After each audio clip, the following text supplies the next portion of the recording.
So you see the comment here. It says, when you cap a free business, you are sliding toward communism. This conversation is in regard to the fact that the Republican Party just voted to overturn a Biden-era rule that was put into place in December, just a couple of months ago, and was scheduled to be implemented this October, that would cap overdraft fees that banks could charge you at $5. It was put in place in December. It's supposed to go into effect in October.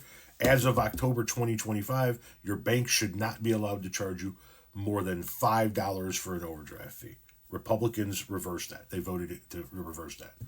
Stop it from being implemented this October. This person then says, when you cap a free business, you are sliding toward communism. So first things first.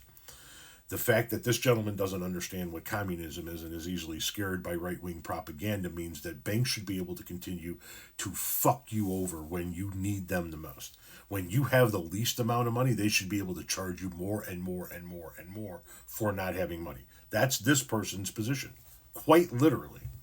But more to the point, let me ask you a question. Is this Donald Trump sliding toward communism?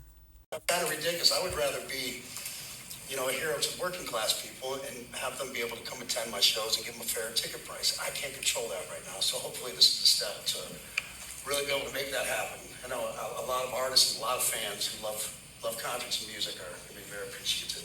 And I think Bob is more interested in the fans and the people that are having to pay crazy prices than he is the artist.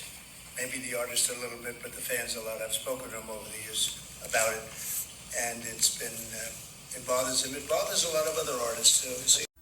Anyway, they go on to placate each other. And I'm actually in favor of what they're talking about, right? Where they're talking about the outlandish prices that places like Ticketmaster charge, because they're the ones with the infrastructure that these artists need to utilize in order to sell their tickets, for a global or national concert, right?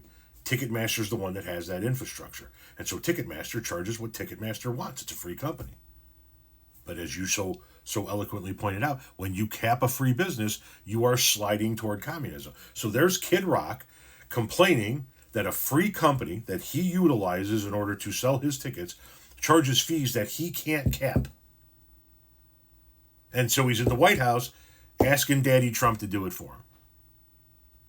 And there's Trump going, now I don't know how much teeth this executive order is actually going to hold, if it's going to actually do anything, or if it's another one of his, I'm directing my people to look into this executive orders. But at the end of the day, that's what they're talking about. They're talking about taking a business like Ticketmaster and saying, you can't charge these fees. Here's the cap on what you can charge, because it's too much for the people who consume your product.